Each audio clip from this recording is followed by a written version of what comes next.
इस कार्यक्रम के पुण्यार्चक हैं डॉक्टर सतीश दोषी, डॉक्टर सुनेत्रा दोषी, श्री सत्यजीत दोषी, सौभाग्यवती सरिता दोषी, श्री मलय मेहता, सौभाग्यवती प्राजक्ता मेहता, श्री सुजय दोषी व सौभाग्यवती अबोली दोषी, कुमारी राशि मलय मेहता, राजकोट, चिरंजीव वंश सत्यजीत दोषी, कुमारी रेवा सुजय दोषी, चिरंजीव रेवांश सुजय दोषी, दोषी अल्ट्रासाउंड क्लिनिक, संग्राम नगर, अकलोज, जिला सोलापुर, महाराष्ट्र। श्री विपिन जैन, श्रीमती बरखा जैन, पुत्र अतिशय जैन, उत्सव Jain. Firm AS Enterprises deals in sodium silicate, pasting gum, starch powder, binding cloth, stitching wire, caustic powder, etc. F39 Sector 4, DSI DC Bawana, industrial area, Delhi. Sarauli जिला टोंक, राजस्थान निवासी, गोरेगांव, ईस्ट मुंबई, प्रवासी स्वर्गीय श्री मोहन लाल जी सोनी, स्वर्गीय श्रीमती मोहनबाई जैन के सुपुत्र, पुत्र वधू श्री पदम जी, श्रीमती शशि जैन, पौत्र पौत्र वधू श्री अभिनव जी, श्रीमती सलोनी जैन, श्री अपूर्व जैन, श्रीमती अनुश्री जैन, पड़पौत्र चिरंजीव अक्षर अभिनव जैन, अनहत अपूर्व जैन एवं समस्त जैन सोनी परिवार।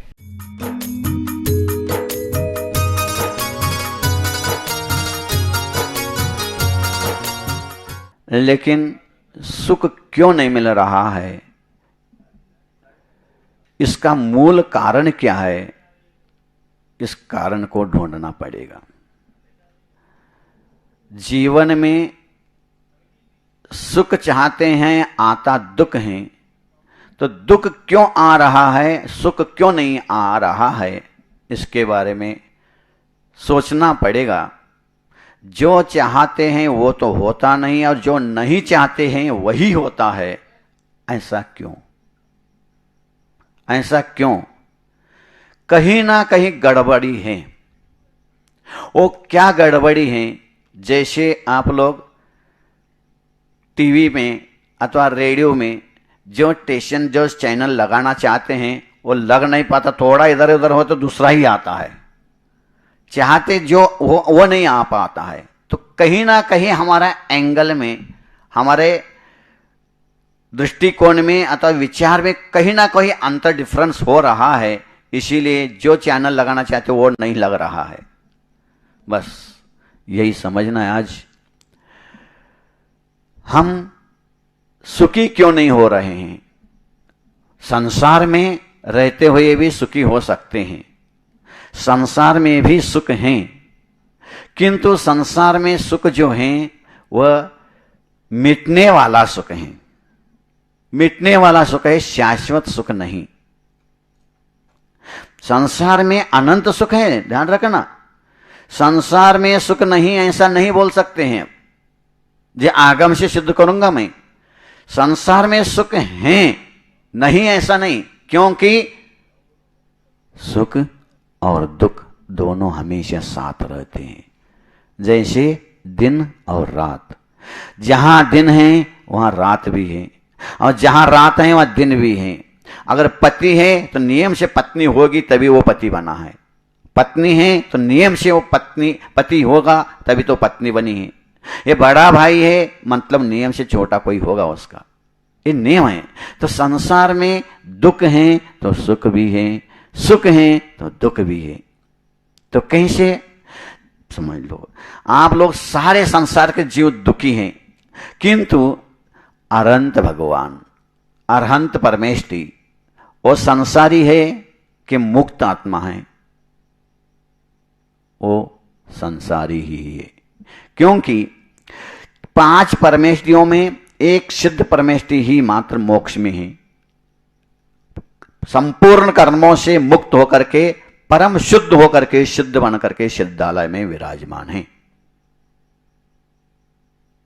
किंतु बाकी 4 परमेष्टि अर्थात अरहंत, आचार्य, उपाध्याय और साधु, ये चारों परमेष्टि संसार में ही हैं। क्योंकि अरहंत भगवान के पास भी अभी 4 आघाती कर्म हैं,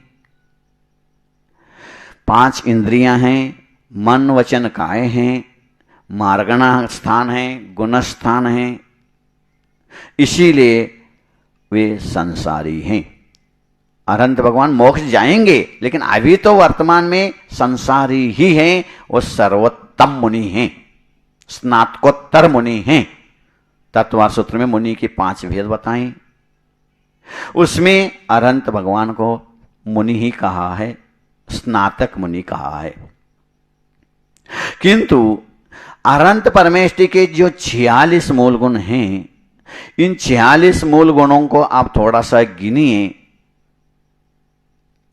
जन्म के 10, केवल ज्ञान के 10, 20, उसके बाद देहों के द्वारा किए हुए 14, 34, 8 प्रातिहारी 42, बचे 4। वो कौन से 4 हैं? तो ये अनंत चतुष्टय हैं, अर्थात अनंत दर्शन, अनंत ज्ञान, अनंत वीर्य और अनंत, बोलो बोलो, अनंत सुख। अनंत सुख, ये 4 अनंत चतुष्टय कहलाते हैं। तो अनंत संसारी होते हुए भी अनंत सुख कहां से उनके पास आ गया जी? अनंत सुख कहां से आया? अर्थात मतलब इसका यह हो गया कि संसार में अनंत सुख हैं, लेकिन इस अनंत परमेष्टि अनंत सुख से भी वो संतुष्ट नहीं है। उनको निराकुल निराबाध होना है, इसीलिए इसको भी छोड़ करके मोक्ष चले जाते हैं। मोक्ष चले जाते हैं। ये अनंत सुख जो है ना, ये अनंत चतुष्टय यही है। मोक्ष में अनंत चतुष्टय नहीं कहा, मात्र अनंत दर्शन, अनंत ज्ञान, अनंत वीर तो लिया है, लेकिन अनंत सुख को कहीं नहीं लिखा। तो ये सुख जो है संसार में है, अनंत हैं, क्योंकि ये जीव अनादि काल से अनंत दुख को भोगा है। अब मोक्ष जाते जाते एक बार अनंत सुख भी भोग लो। अनंत सुख भोगने के बाद वहां निराकुल होकर के बैठना है। जैसे आत्म को हित है सुख सो सुख, आकुलता बिन कहिए, आकुलता शिव माहिन ताते, शिव मग लाग्यो चाहिए। मोक्ष में निराकुल अवस्था है, एकदम शांत, संपूर्ण कर्मों से मुक्त। सिद्धों के 8 गुण हैं, सम्मत नान दंसन वीरी सुगुमहम तैव अवगहनम अगुरलगुम अव्वावाहम 8 गुणा होन्ति सिद्धानम। ये 8 गुण सिद्धों में होते हैं। इन 8 गुणों से युक्त होते हैं, 8 कर्मों से मुक्त होते हैं। तो निराकुल होना है, निराकुल होने की भावना करो। जितना तुम निराकुल होगे उतना तुम सुखी कहलाओगे। संसार में अनंत भगवान वीतरागी हो गए, वीतरागी, राग द्वेष से दूर हो गए, वीतरागी हो गए, इसीलिए उनके पास अनंत सुख आया, अनंत सुख आया। तो संसार में अगर तुम सुख चाहते हो, तो सुख चाहते हो, सुख चाहते हो, तो एक बात हमेशा ध्यान रखना, बस सुख दुख में समता भाव रखना। जो सुख दुख में समता रखेगा वो घर में बैठ करके भी साधु जीवन का अनुभव करेगा। अर्थात जब भी दुख आता है तो दुख में कभी भी रोना नहीं, दुख में कभी भी रोना नहीं। और जब बहुत ज्यादा सुखी हो, घर में बहुत बढ़िया आनंद आ रहा है, अर्थात कभी बर्थडे मना रहे हो, एनिवर्सरी डे मना रहे हो, और शादी हो रही है, बहुत ही बढ़िया कार्यक्रम घर में हो रहा है, सब लोग सुखी हैं, आनंदित हैं, उस समय हंसना नहीं, उस समय हंसना नहीं। अर्थात दुख में रोना नहीं, सुख में हंसना नहीं, तो मजा ही मजा है, मजा ही मजा है जीवन में, बड़ा आनंद है, समता रस। क्योंकि सूर्य उदय हुआ है तो सूर्य डूबेगा भी, सूर्य उदय हुआ तो कभी हंसना नहीं, और डूब गया तो कभी रोना नहीं। क्यों? क्योंकि सूर्य उगा है तो डूबने के लिए उगा है, और डूबा है तो उगने के लिए डूबा है। दुख आया है तो सुख भी आएगा, सुख आया है तो दुख भी आएगा। और सुख चला गया तो दुख भी चला जाएगा। तुम्हारे पास अभी तो बहुत सुखी थे, भगवान कैसा क्या पहाड़ टूट गया है, भगवान कौन सी नौबत आ गई, मुसीबत आ गई, हे भगवान ये क्या हो रहा है। चिंता मत करो, चिंता मत करो बेटा, कुछ समय धीरज रखो, बस दुख भी जाएगा, दुख जाएगा, और दुख जाएगा तो सुख आएगा, सुख आएगा तो हंसना नहीं, अरे अब तो अब बढ़िया हो गया, अब तो अच्छे दिन आ गए। बेटा अच्छे दिन की चिंता में खुशी मत रहना, छोड़ दो इस अच्छे दिन की चिंता, अब धीरे धीरे फिर बुरे दिन भी आने वाले हैं। इसी का नाम तो संसार है, सुख दुख दोनों रहते जिसमें जीवन है वह गांव, कभी धूप तो कभी छांव। सुख दुख दोनों ही मिलेंगे, सुख भी और दुख भी दोनों यही हैं। सुख दुख से रहित दाला मोक्ष बढ़िया निराकुल है। जीव सुख में ही सुखी होता है और दुख में ही दुखी, ऐसा नियम नहीं है भाई साहब। दुख में पाप कर्म का उदय है, दुख है, सुनो जी, पाप कर्म का उदय है, दुख है, दुख में तुम दुखी हो गए, दुख में जीव दुखी होता ऐसा नहीं है, ये हमारा भ्रम है। हमारे पास दुख आया है इसलिए हम बहुत दुखी हैं, बहुत दुखी हैं। अरे अज्ञानी, दुख में ही जीव दुखी होता है ऐसा नहीं, सुख में भी दुखी होता है क्या नहीं जी? बोलो जी, यही बोलो। दुख में भी तो दुखी, तो दुख में है ही, सुख में भी दुखी होते हैं जीव, होते हैं। अति सुख में भी दुखी होते हैं जी। अति पुण्य का उदय आए तो दुखी होते कि नहीं बताओ? कोई हो यहाँ है? कोई है? हाँ, दुख के उदय में, पाप कर्म के उदय में सब दुखी है, दुनिया के हर प्राणी दुखी है। लेकिन अति सुख में, अति पुण्य के उदय में भी दुखी, मुझे तो समझ में नहीं आता आज तक कैसा। हाँ होता है भाई, सब होता है। कैसे बता दो, बताऊं? ये दुनिया में अति महापुण्य के उदय से, अति महापुण्य के उदय से दो लोग इस भारत में दुखी है। कौन से जी? दो लोग दुखी है, दो लोग इस भारत में ज्यादा तेज पुण्य के उदय के कारण दुखी हैं। कौन है? पहला, सबसे पहला नरेंद्र मोदी। नरेंद्र मोदी क्यों? पहले बेचारे का पाप कर्म का उदय था, इसीलिए चाय बना करके बेचते थे, रोजी रोटी चलाते थे। शाम को कभी मिले नहीं मिले, बेचारे क्या करे, पाप कर्म का उदय था बेचारे, इसीलिए रेलवे में चाय बेचते थे। लेकिन अचानक ऐसा कौन सा पुण्य का उदय आया पता नहीं, इतना तेज पुण्य का उदय आया, भारत का प्रधानमंत्री बन गया, इतना तेज पुण्य का उदय। उनकी रोज सेवा करके रक्षा में करोड़ रुपए खर्च हो रहे क्या नहीं? लेकिन आज पहले जितना दुखी था उससे भी ज्यादा दुखी है वो। क्यों? पहले जहां चाहे वो पानी पी सकता था, जहां चाहे बैठ सकता था, जहां चाहे जब चाहे कुछ खा सकता था, लेकिन आज कुछ भी नहीं। अगर एक गिलास पानी भी पीना है तो स्वतंत्र होकर के नहीं, परतंत्र है। तुरंत 4 डॉक्टर साथ में रहते हैं, साहब सर रुकिए, पानी का मेडिकल टेस्ट हम करेंगे, पानी शुद्ध है क्या नहीं पहले हम थोड़ा सा पी के देखेंगे, नहीं कोई जहर डाल दिया तो। इसीलिए इतने दुखी हो गए वो मोदी, इतने के पराधीन हो गए ना। पराधीन जितना हो गए उतना दुख ही दुख है, ये नियम है। जितना तुम पराधीन हो उतना दुख ही दुख है उसी पर। इसीलिए मोदी अब बहुत ज्यादा दुखी हैं। और उसके साथ आचार्य गुरु विद्यासागर महाराज जी, ये भी बहुत दुखी है, हम लोगों से भी ज्यादा दुखी हैं, क्योंकि ज्यादा पुण्य, अति पुण्य से भी दुख होता है। देखो आचार्य से पड़ गाते 4 लोग, चौके में घुसते 40 लोग, धक्का बुक्की ढंग से आहार भी करने नहीं दे रहे, और दिन भर थक जाते हैं, शाम को थोड़ा सा आड़े हो गए तो 50 लोग आके हाथ पैर दबाएंगे, अरे सोने तक नहीं दे रहे। ये अति पुण्य से भी जीव दुखी होता है, क्योंकि ये पराधीन है। पुण्य और पाप दोनों पराधीन कर देते हैं जीव को, इस आत्मा को। और जब तक यह जीव पराधीन रहेगा, पराधीन रहेगा तब तक सुख दुख सुख दुख सुख दुख ऐसा ही चलेगा उनका। पराधीन पना छोड़ दो, स्वावलंबी हो जाओ।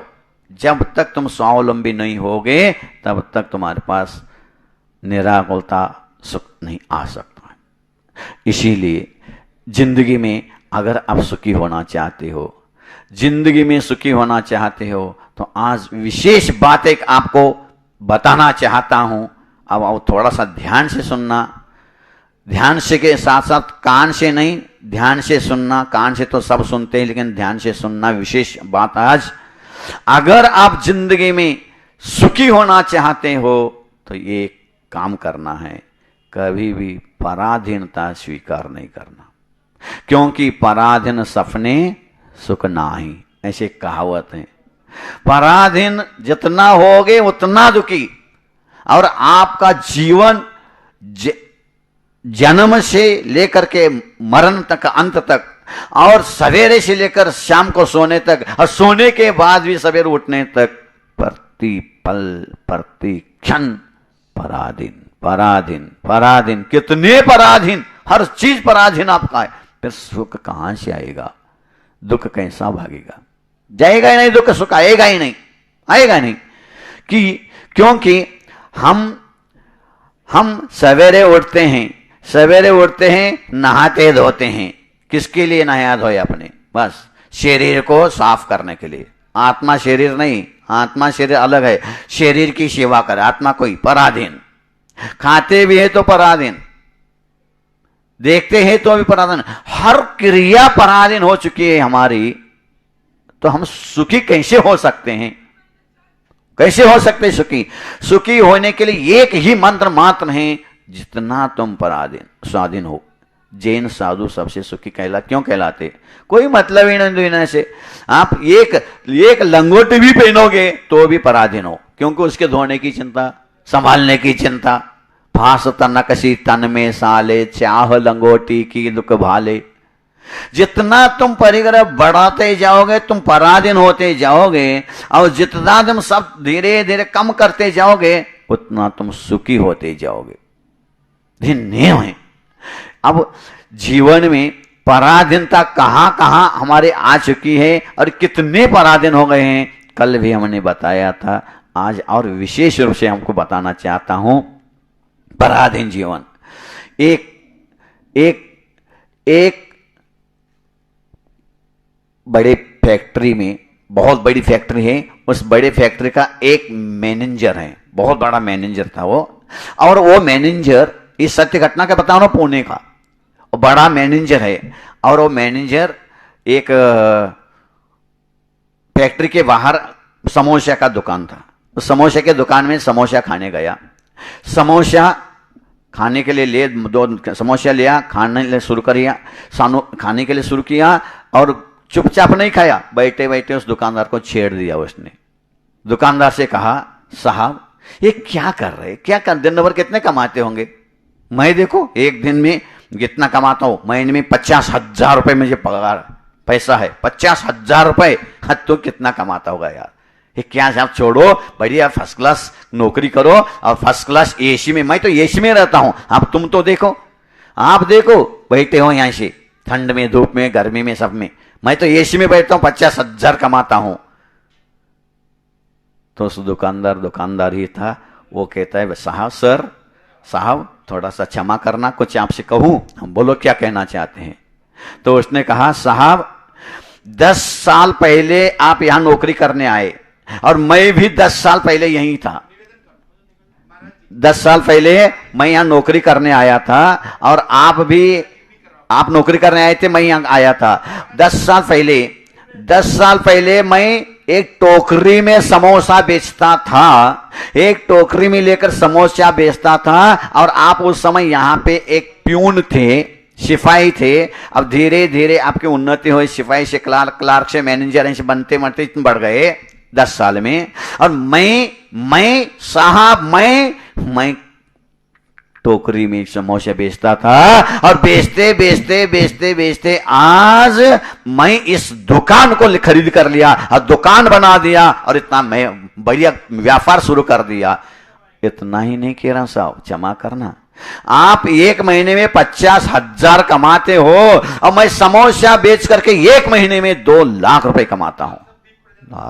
वो सोच रह गया वो मैनेजर, अरे ये क्या हो गया साहब, ये तो छोटी मोटी बात हो गई, और ये आगे की बात सोच, आगे की बात सोचो। क्यों साहब, अब जिंदगी भर दुखी ही रहोगे। क्यों, आप पराधीन नहीं, पराधीन मालिक के अंडर में बैठे हो, लेकिन मैं स्वतंत्र हूं। आज दुकान खोलना खोलेंगे, नहीं खोलना नहीं खोल दे, चल दिया। लेकिन आप 1 घंटे भी, आधा घंटे भी, 10 मिनट भी लेट हो जाए, 10 मिनट भी लेट हो जाए, तुरंत मालिक डांटेगा, हाथ जोड़ के क्षमा मांगना, सर सॉरी, मुझे कोई पूछने वाला नहीं है। और इतना ही नहीं, और सुनो साहब, वो कहता है दुकानदार, सर सुनो, क्या, मैं तो दुकान खोल दिया, अब शादी हो गई, बच्चे भी हो गए, अब देखो आगे की भविष्य। बेटा सर, मैं अभी मर भी जाऊंगा, चिंता नहीं, मेरे बेटे के लिए इतना बड़ा दुकान बना के मैं मरूंगा, चले जाऊंगा, लेकिन आप मरोगे तो तुम्हारे बेटे के लिए क्या छोड़ के जाओगे? साहब चकरा गया, अरे अब बात तो सही है, मैं मेरे पत्नी के लिए, बेटे के लिए लाखों करोड़ों की संपत्ति छोड़ के जाऊंगा, मैं मर भी जाऊंगा, तो उनको मैंने सिखाया कला, समोसा बनाने की कला सिखा दी मैंने, वो बनाएंगे, दुकान चलाएंगे, कमाएंगे, खाएंगे। लेकिन आप अगर चले जाओगे, मर जाओगे, तो तुम्हारा बेटा क्या करेगा? फिर उसको चपरासी से ऊपर चढ़ना पड़ेगा। क्या छोड़ा आपने अपने बच्चे के लिए? बचपन से ही ये सिखाया गया है, बिल्कुल गलत है। क्योंकि हम उच्च कुल में जन्मे हुए हैं, हमें नौकरी करना अच्छा नहीं लगता है। हमारे गुरुदेव भी और हमारे निर्यापक मुनि सुधा सागर भी बार बार कह रहे हैं, जैनियों को कभी नौकरी करना ही नहीं चाहिए। आजकल महिलाएं नौकरी के लिए मांग कर रही है, बिल्कुल पुरुष को नहीं मना कर रहे हैं, तो महिला तो और भी नहीं। आज ऐसे ऐसे काम है घर बैठे कर सकते हैं ना, घर बैठे अगर कमाना हो, घर बैठे कमाओ, बाहर नहीं। क्योंकि एक नीति है संस्कृत की, पेन पुस्तक और पत्नी, पेन पुस्तक और पत्नी, इन तीनों को कभी दूसरों के हाथ में नहीं देना चाहिए। अगर दोगे तो वापस आएंगे नहीं, आ भी जाए तो टूट फूट के भ्रष्टो करके ही आएंगे, नहीं जोना चाहिए। लेकिन फिर भी नहीं मानते तो as you like, I don't low. क्योंकि हम नौकरी देने वाले हैं, करने वाले नहीं। मेरी बात मानो या ना मानो, एक बार उस एक लड़के ने मुझे दिखाया, महाराज जी आप प्रवचन में बोलते हैं नौकरी के बारे में, इसको देखो, छोटा सा डायलॉग है। क्या डायलॉग है बताओ, क्या है बच्चा, क्या कह रहे हैं? तो उसने कहा, महाराज जी ये मर्द पिक्चर में अमिताभ बच्चन ने बोला है।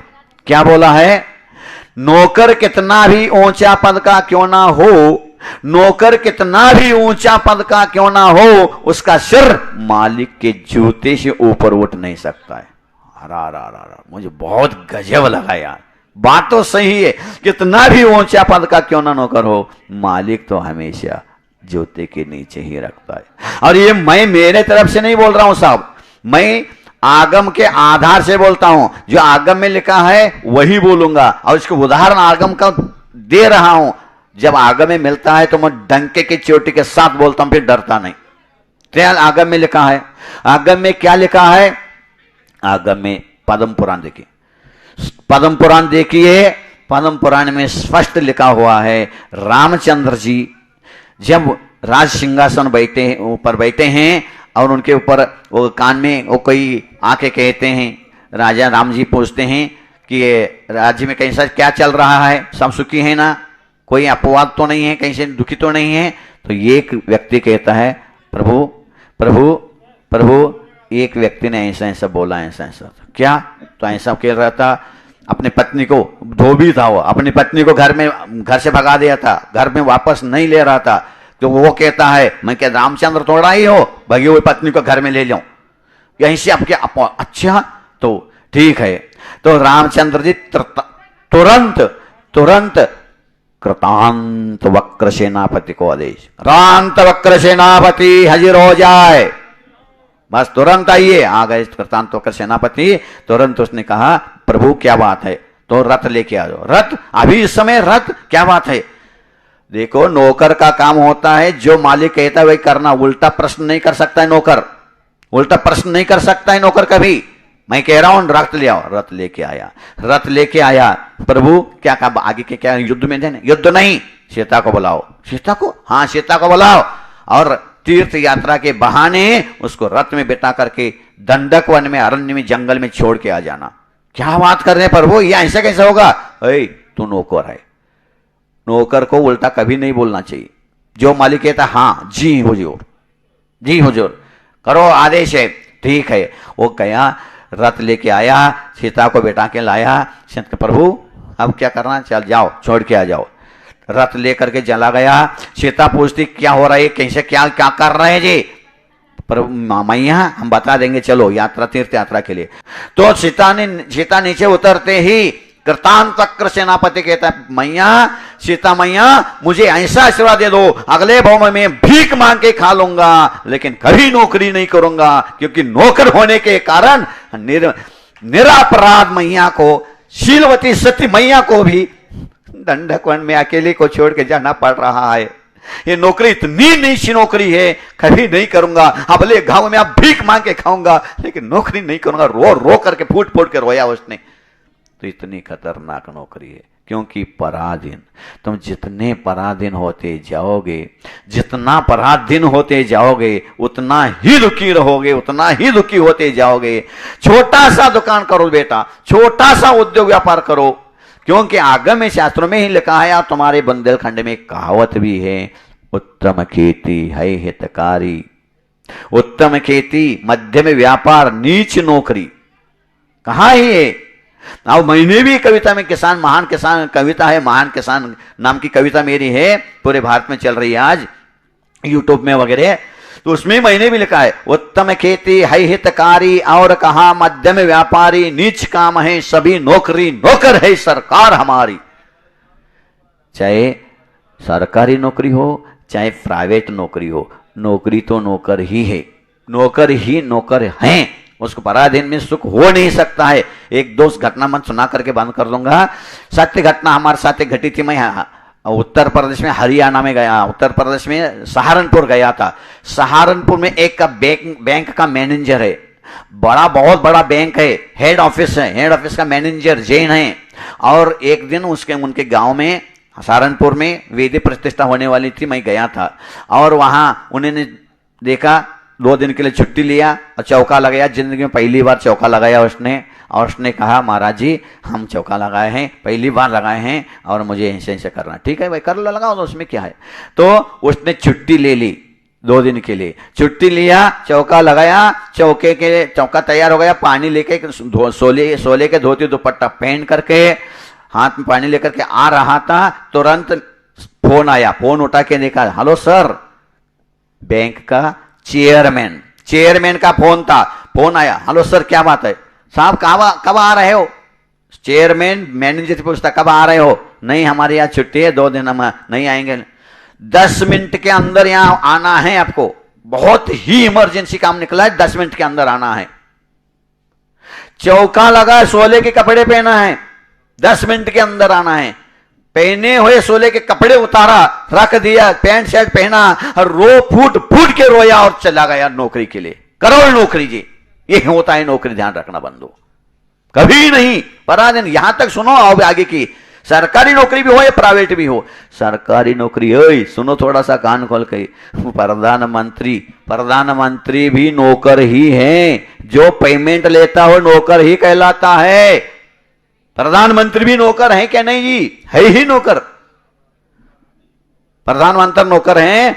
प्रधानमंत्री समझ लो अभी बैठे हैं सांसद राजभवन में, वहां बैठे बैठे आराम से, और अचानक फोन आया, फोन उठाया, हेलो क्या? घर में मां खत्म हो गई, मां मर गई।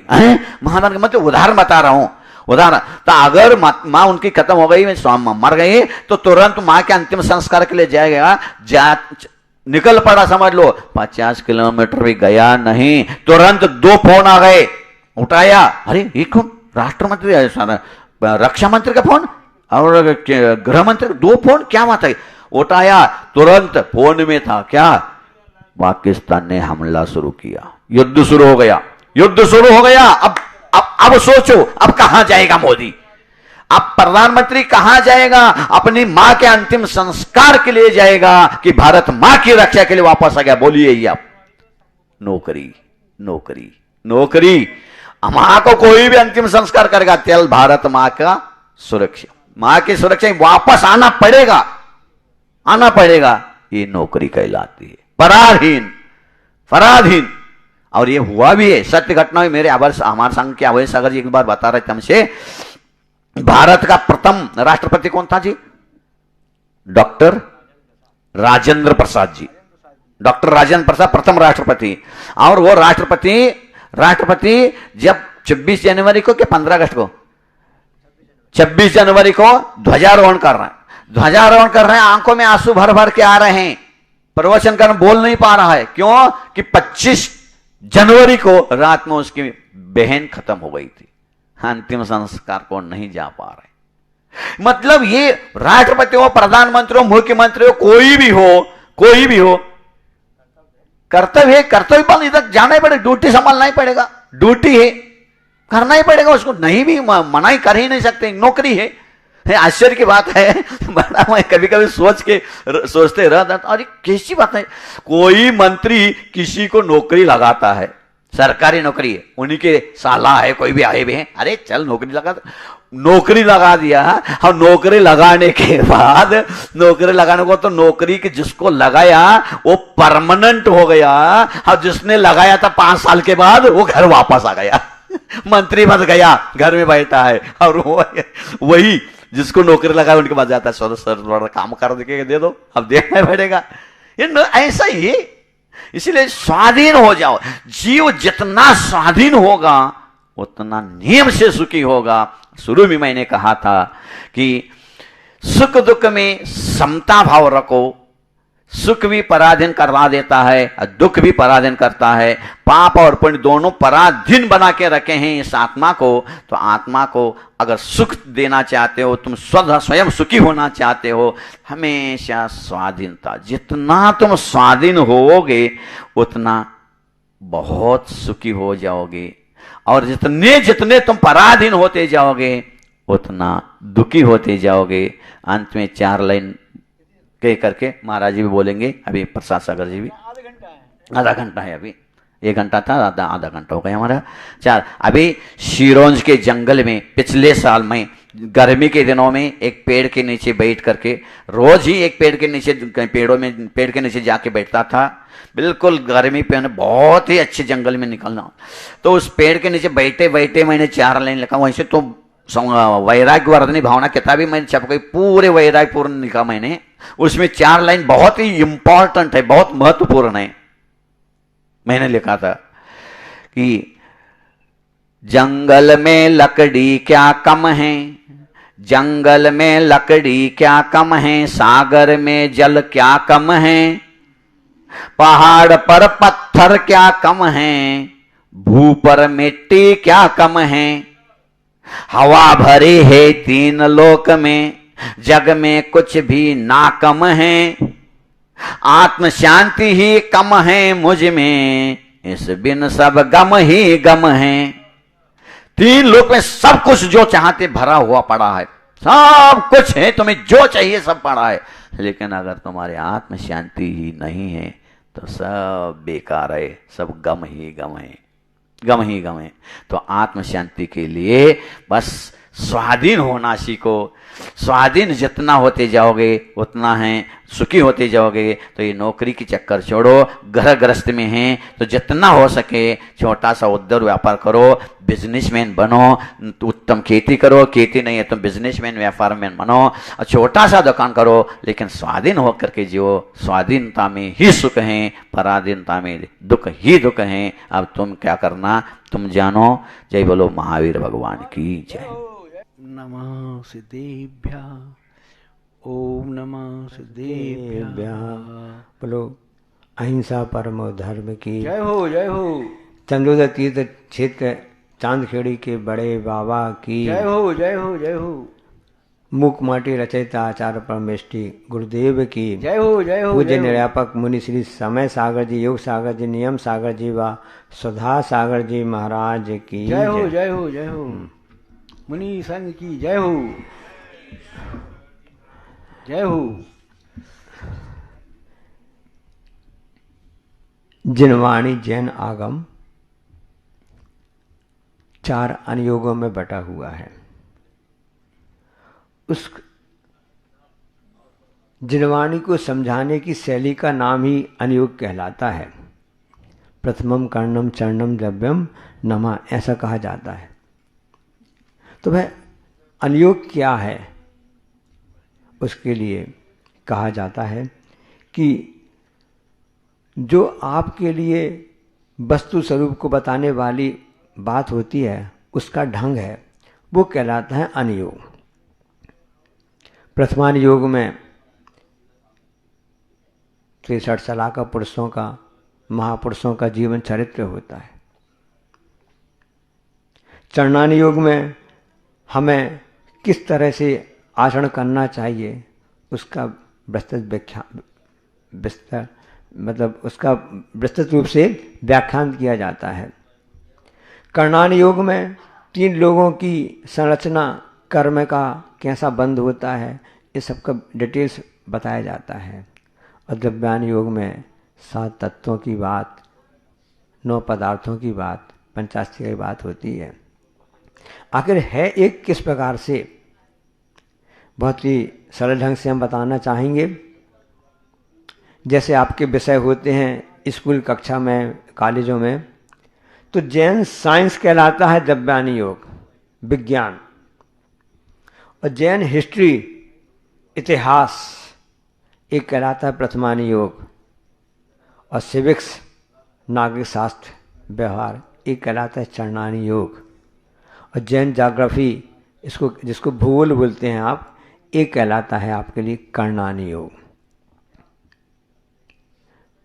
माँ के साथ बेटा जा रहा है, बेटा गिर पड़ा, माँ ने फिर समझाया, रोने लगा बच्चा, तो माँ ने समझाया उनके लिए कि भाई जो भी चलता है वो तो गिर जाता है, इसलिए गिरने में कोई बाधा नहीं है, थोड़ा देख के चलो, प्रयास करो, क्योंकि हर कोई गिरने वाला प्रथमानुयोग हो गया। किसी ने कहा कि बड़े लोग गलती नहीं करते, तो उसका उत्तर ये आया, यदि वे गलती नहीं करते तो बड़े बनते कैसे। प्रथमानुयोग हमको चलना सिखा रहा है कि आप गिरते जाओ, जैसे महापुरुष बने हैं, कोई जन्म से महापुरुष नहीं बना है, उन्होंने अपना श्रम परिश्रम किया है, पुरुषार्थ किया है, तब कहीं जाकर के वे महापुरुष बने हैं। प्रथमानुयोग यही बतलाता है।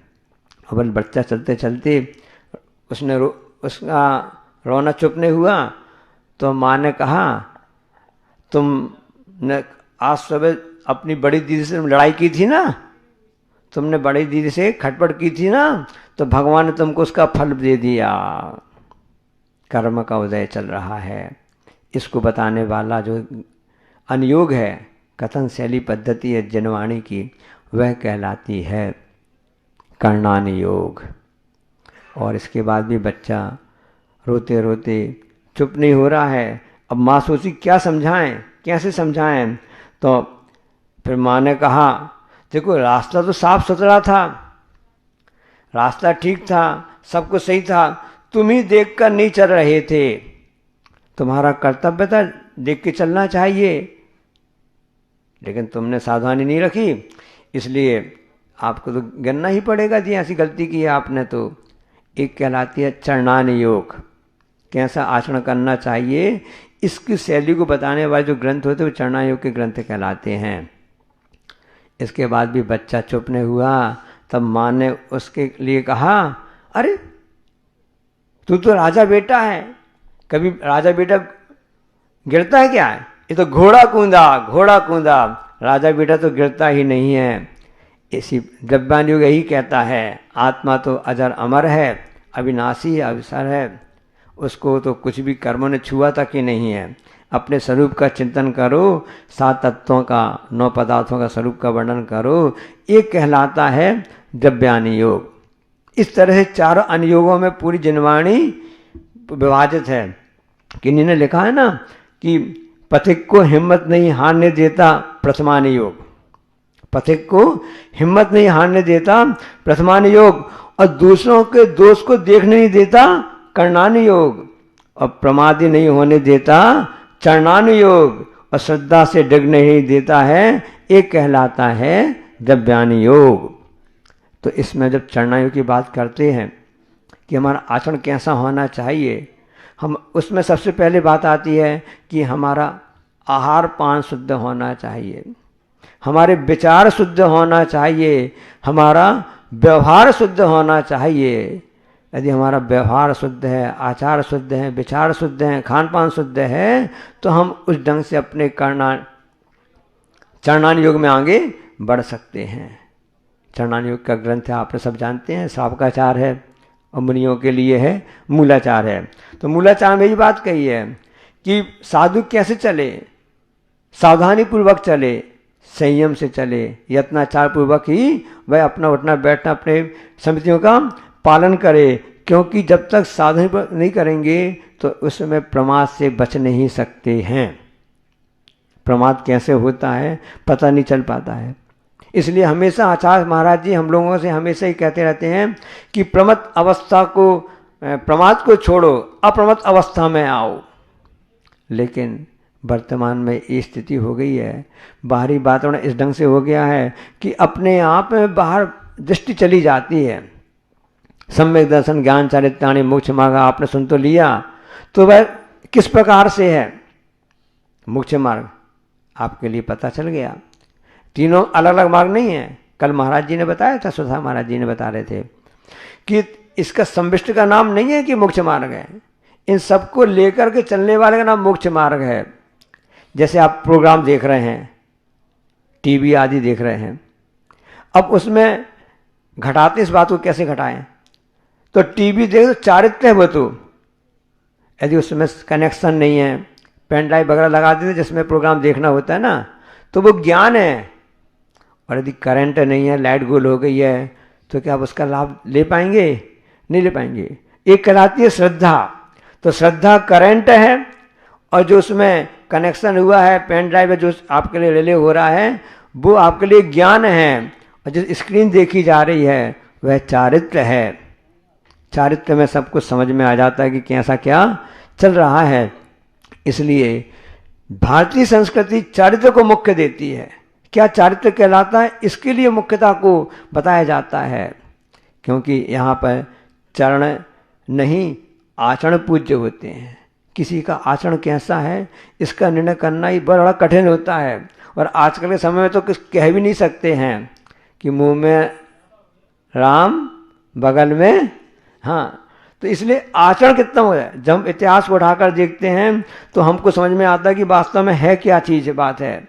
एक कथानक आता उसमें कि पहले कितने आचरण शुद्ध होता था, जो नियम रहते थे, बड़े राजा महाराजा उस न्याय में अटल रहते थे। बहुत ही मार्मिक कथानक है कि एक समय की बात है कि जो कल्याण कटक नगर में एक राजा यशोवर्मा नाम के वहाँ राजा राज्य करते थे, और वह न्यायप्रिय राजा थे। उन्होंने अपने नगर में डोंडी पिटवा दी कि यहाँ पर हर किसी को न्याय मिलेगा, दरबार में कोई भी आ सकता है, खुली किताब है, कोई रोक टोक नहीं है। आजकल तो ऐसा हो गया कि पहले पूछना पड़ता है, पीए को पूछना पड़ता है, चपरासी को पूछना पड़ता है, क्रम क्रम से करना पड़ता है। लेकिन राजा ने कहा नहीं, न्याय के लिए कोई भी गुहार कर सकता है, कभी आ सकता है। न्यायप्रिय राजा तो कभी ऐसे कुछ मौका ही नहीं पड़ा। घंटी लगवा दी उसने, घंटा लगवा दिया कि जिसको भी न्याय चाहिए हो, जो कोई दुखी हो, घंटा बजाए उसको न्याय दिया जाएगा। अचानक देखा एक गाय अपने सींग से उस घंटी को बजाने लगी। घंटी की आवाज़ आ गई, घंटा बजा, सब सिपाही लोग दौड़े, कौन ने घंटा बजाया, किसको न्याय चाहिए है। देखा तो वहाँ पर एक गाय अपने सींग से घंटी बजा रही थी। पता लगाया कैसा क्या कुछ है, तो राजा ने आदेश दिया इस गाय को न्याय चाहिए है, देखो कहाँ है। फिर वो गाय आगे आगे चलने लगी और सिपाही पीछे पीछे चलने लगे। तो उन्होंने वहाँ जाकर देखा कि सड़क के बीच में एक तरफ एक नवजात बछड़ा, गाय का बछड़ा मरा पड़ा हुआ है। पता लगाया क्या घटना कैसी क्या है, तो पता चला कि वो गाय अपने बछड़े के साथ में उस सड़क पर बैठी थी और उस समय राजकुमार, राजा का बेटा, अपना रथ में बैठकर वहाँ से निकला और से धोखावश या प्रमादवश उस बछड़े के ऊपर से वह रथ निकल गया। सत्य घटना है ये, बहुत मार्मिक है, दिल दहलाने वाली घटना है। तो उस रथ के पहिए के नीचे आ जाने पर उस बछड़े का मरण हो गया।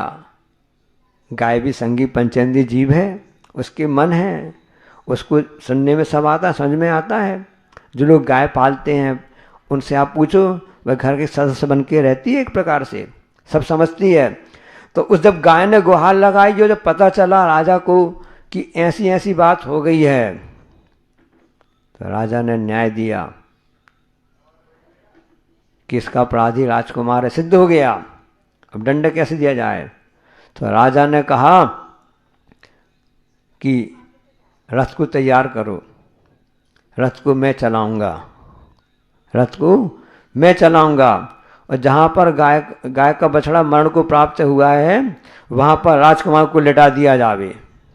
पहले के बेटे थे आज्ञाकारी होते थे कि जो पिताजी ने जो आदेश दे दिया उसका वह आदेश सिर माथे पर, और वह राजकुमार को वहाँ पर लिटा दिया गया। यहाँ पर राजा तेजी से रथ दौड़ाते हुए आगे बढ़ रहा है, सबकी आंख फटी की फटी रह गई, अब क्या होगा क्या होगा। इकलौता राजकुमार है, इस पूरे राज्य का वारिस है, उसके लिए इतना बड़ा दंड, न्याय ये कहलाता है, ये आचरण कहलाता है। वहाँ पर प्रमाद से कार हो गया है। उस बेटे ने, उस राजकुमार ने गाय के बछड़े की जान ले ली, जानबूझकर नहीं ली है, कुछ गलती हो गई होगी, एक्सीडेंट वगैरह हो गया, लेकिन एक संगी पंचेंद्रिय के प्राण तो गए हैं, उसका इतना बड़ा प्रायश्चित। और फिर न्याय तो न्याय होता है। राजा ने सब किया, सब होने के बाद भी ना, जहाँ पर न्याय होता है वहाँ देवता भी वहाँ पर आकर रक्षा करते हैं। और जैसे ही रथ दौड़ते दौड़ते हुए उस राजकुमार के समीप पहुँच ही रहा था, सब दांतों में अंगुली तले दृश्य देख रहे थे, अचानक रथ रुक जाता है, वह गाय सामने आ जाती है, देवता सामने आ जाते हैं। इस ढंग से घटना घटती है, उसमें कथानक में आया है ना, रक्षा हो जाती है। तो ये भारतीय संस्कृति है, भारतीय इतिहास की बातें हैं कि जहाँ पर न्याय की पूजा होती है, आचरण की पूजा होती थी, इसलिए आचरण को मुख्य रखो। वर्तमान में आचरण में बहुत फर्क आता जा रहा है। उसका कारण यही है कि जो अर्थकरी विद्या प्राप्त करने का लक्ष्य हो गया है। हमेशा आचार्य श्री कहते हैं कि विद्या को प्राप्त होना चाहिए, विद्या तो प्राप्त करना चाहिए, अच्छी बात है, उसमें दृष्टि परमार्थ की होनी चाहिए। लेकिन हमारा तो दोस्त यही कहना रहता है कि पहले परमार्थ नहीं, पहले अर्थ चाहिए। अभी उत्तम साहब महाराज जी ने अपना कथा बताया था, प्रश्न बताया था कि अर्थकरी विद्या का परिणाम होता है एन के एन प्रकार किस ढंग से पैसा आना चाहिए, सब कुछ होना चाहिए, लेकिन होता उल्टा ही है। उसके कारण से व्यक्ति और दुखी हो रहा है, उसको सुख मिल ही नहीं रहा है, सुखाभास उसके लिए हो रहा है। इसलिए हमारा एक कहना होता है कि यदि आपको सच्चे अर्थों में सुख प्राप्त करना है तो आपको परमार्थ को देखना होगा, ऐसे इतिहास को पढ़ना देखना होगा। इतिहास जब बढ़ा के आप देखते हैं तब समझ में आता है कि वास्तव में हम कैसे नेक दिल इंसान बने। इसलिए व्यवहार शुद्धि कही गई है चरणानी योग में आपके लिए व्यवहार, इसलिए आज हाईलाइट किया जा रहा है कि हमारा व्यवहार अच्छा होना चाहिए, जिस प्रकार से उस राजा का यशोवर्मा नामक के राजा का हुआ था। इसलिए दिगंबर साधु के लिए अच्छा ये बताओ, जो फूल होते हैं उसमें सबसे अच्छा फूल कौन सा लगता है, सबको लाइक करते हैं? गुलाब का फूल, हाँ, गुलाब का फूल लाइक ज़्यादा किया जाता है रोज का। लेकिन आगम में साधु के लिए बताया गया है कि साधु किस प्रकार का होना चाहिए। साधु जो होता है उसके लिए कौन से फूल की संज्ञा दी है? कपास के फूल की संज्ञा दी गई है। कपास होता है ना, जिस कपड़ा बनता है, क्योंकि गुलाब का फूल कांटों में उगता है, कांटों के बीच में उगता है, कुछ समय बाद झड़ जाती, उसकी पत्तियां सब बिखर जाती हैं। ऐसा साधु नहीं होता है, दिगंबर से ऐसा नहीं होता है। उसके लिए संज्ञा दी गई है कि वह कपास का फूल होता है। कपास का फूल सुगंधित भी होता है, देखने में अच्छा भी लगता है, और उसके आसपास कांटे भी नहीं रहते हैं, और सरल परिणामी होता है, उसका व्यवहार शुद्धि रहती है, और वह फूल बाद में कपास बन जाता है, बिखरता नहीं है, नष्ट नहीं होता है। उसको कोई लेने जाता तो उसको कोई कांटे नहीं लगता। जैसे गुलाब का फूल आप तोड़ने जाओ तो कांटा उसके लिए परेशान कर सकता है, फूल तोड़ने वाले के लिए, लेकिन साधु के लिए कपास का फूल कहा गया है, क्योंकि कपास का फूल बहुत मुलायम सॉफ्ट होता है, किसी को बाधा नहीं देता है। बाद में वह कन्वर्ट हो जाता है, बदल जाता है धागे के रूप में, जो कि कपड़ों के रूप में बन जाता है, और इंसान की सुरक्षा के लिए, आवरण करने के लिए काम में आता है। इसलिए ऐसा आचरण करना चाहिए, उसी बात के लिए कहा गया। एक कथानक, एक जोक आता है कि एक आजकल बालों की समस्या बहुत हो गई ना, गंजे ज़्यादा होने लगे हैं, तो एक मक्खी किसी व्यक्ति के, जो गंजा व्यक्ति थे, उसके सिर पर जा करके बैठ गई। तो दूसरी मक्खी ने उसको देखा, उन्होंने बोला बधाई हो। तो क्या बात है, तुमने तो बहुत अच्छा मकान ढूंढ लिया, बहुत अच्छा घर ढूंढ लिया। दूसरी मक्खी ने बोला कि तुमने तो बहुत ही अच्छा घर ढूंढ लिया है। तो पहली मक्खी कहती है, अरे पगली, ये तो मैंने प्लाट खरीदा है, अब इसमें मकान बनाना तो बाकी है। देखो, मक्खी भी समझ रही है कि प्लाट घर नहीं है, मक्खी समझ रही है कि प्लाट घर नहीं है, और हम समझते हैं कि इसी प्रकार समझना चाहिए। जो ठाट बाट दिख रहा ना, ये जीवन का बसर नहीं है। हमने ठाट बाट को जीवन का बसर मान लिया है, इसलिए हम उसमें लगे हुए हैं। इसलिए जीवन की बसर को सही ढंग से चाहते हो, परमार्थ में लगाओ, सदुपयोग करो। आचार्य श्री का संस्मरण बताना चाहते हैं आपके लिए। जब अभी हम आचार्य श्री पूरा संघ है, हम लोग पपौरा जी में, गर्मी की बात है, 2018 में वहाँ पर थे, और उस हिसाब से एक महाराज जी की आँख में तकलीफ थी, तो शुद्ध घी गाय में डालने के लिए ऐसे बोलते हैं कि गाय का जो घी होता है ना, अच्छा शुद्ध होता है, तो आँख में डालने के लिए ठीक रहता है। तो वो शुद्ध घी आया, उसमें महाराज जी आमा हो गए थे। उन्होंने कहा, महाराज जी गाय का घी अच्छा है, तो इसको थोड़ा आप देख लीजिए कैसा क्या है। तो हमने कि हम इसको जांच कराने के लिए तो गुरु जी के पास जाते हैं, वही अपना सबसे बड़ी प्रयोगशाला है। तो मैं घी ले करके आचार्य के पास में गया, आचार्य श्री से हमने निवेदन किया, आचार्य श्री घी बहुत अच्छा है, गर्मी का समय चल रहा है, तो आप इसको लगवाने की कृपा करें। अपने सामने बातें कहीं आचार्य श्री से कि ऐसा अच्छा है, फ़ायदा करता, सब करता है। आचार्य श्री ने उसके लिए इनकार कर दिया, अभी नहीं लगवाना है। चूँकि हमारे एक दिन पहले उपवास था, तो मैंने आचार्य से निवेदन किया, आचार्य श्री मैं बहुत भावना से आपके पास है एक घी लेकर आया हूँ, तो आप लगवाने की कृपा करें।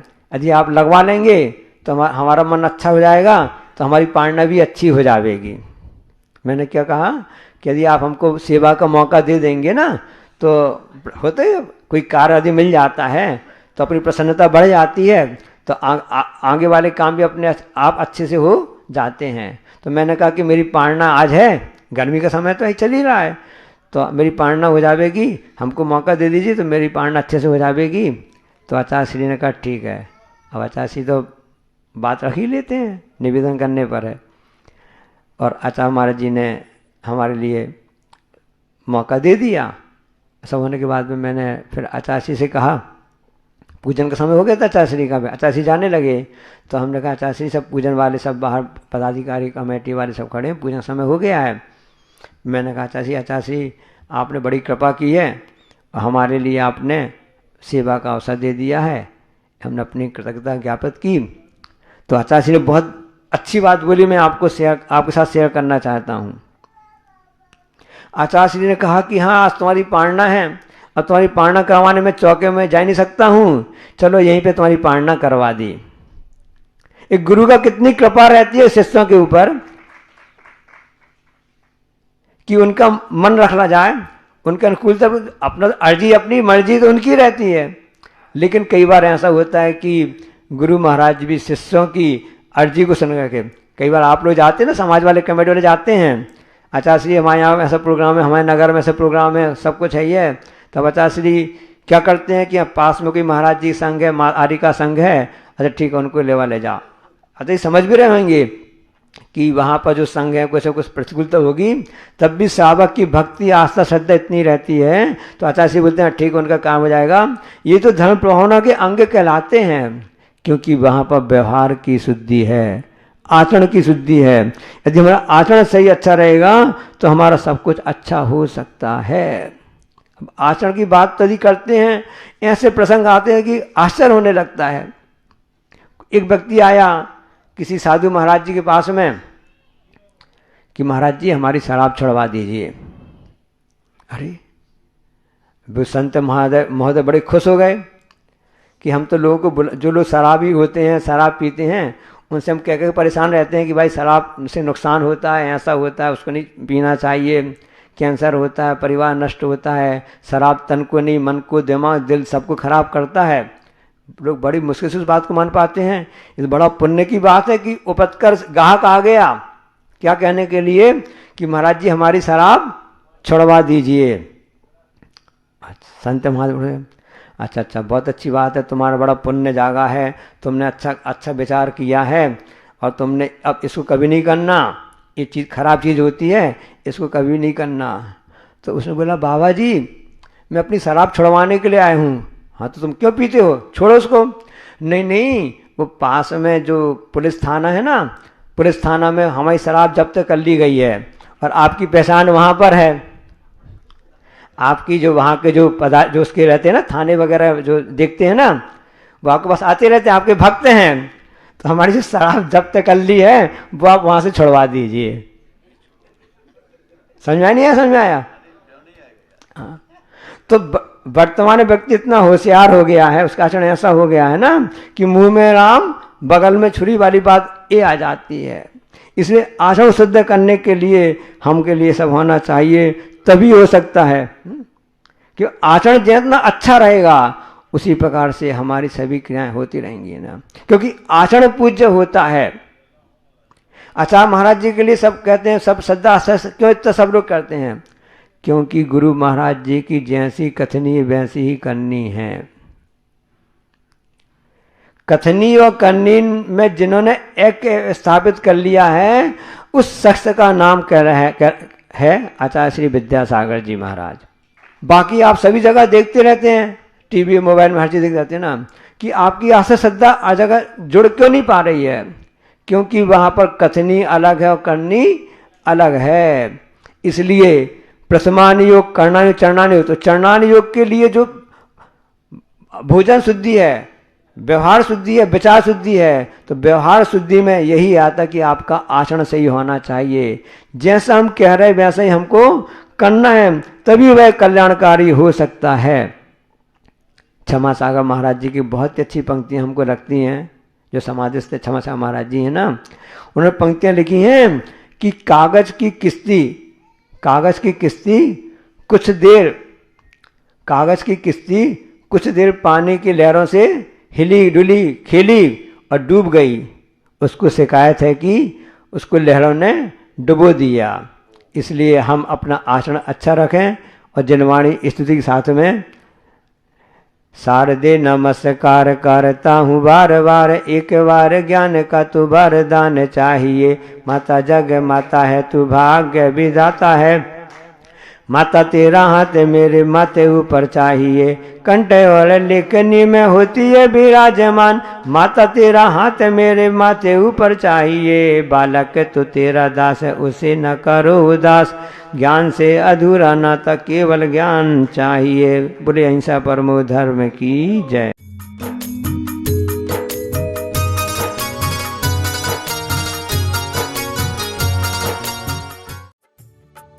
इस कार्यक्रम के पुण्यार्चक थे डॉक्टर सतीश दोषी, डॉक्टर सुनेत्रा दोषी, श्री सत्यजीत दोषी, सौभाग्यवती सरिता दोषी, श्री मलय मेहता, सौभाग्यवती प्राजक्ता मेहता, श्री सुजय दोषी व सौभाग्यवती अबोली दोषी, कुमारी राशि मलय मेहता, राजकोट, चिरंजीव वंश सत्यजीत दोषी, कुमारी रेवा सुजय दोषी, चिरंजीव रेवांश सुजय दोषी, दोषी अल्ट्रासाउंड क्लिनिक, संग्राम नगर, अकलोज, जिला सोलापुर, महाराष्ट्र। श्री विपिन जैन, श्रीमती बरखा जैन, पुत्र अतिशय जैन, उत्सव Jain. Firm AS Enterprises deals in sodium silicate, pasting gum, starch powder, binding cloth, stitching wire, caustic powder, etc. F39 Sector 4 DSI DC Bawana Industrial Area, Delhi. Sarauli जिला टोंक राजस्थान निवासी गोरेगांव ईस्ट मुंबई प्रवासी स्वर्गीय श्री मोहन लाल जी सोनी, स्वर्गीय श्रीमती मोहनबाई जैन के सुपुत्र, पुत्र वधू श्री पदम जी, श्रीमती शशि जैन, पौत्र पौत्र वधू श्री अभिनव जी, श्रीमती सलोनी जैन, श्री अपूर्व जैन, श्रीमती अनुश्री जैन, पड़पौत्र चिरंजीव अक्षर अभिनव जैन, अनहत अपूर्व जैन एवं समस्त जैन सोनी परिवार।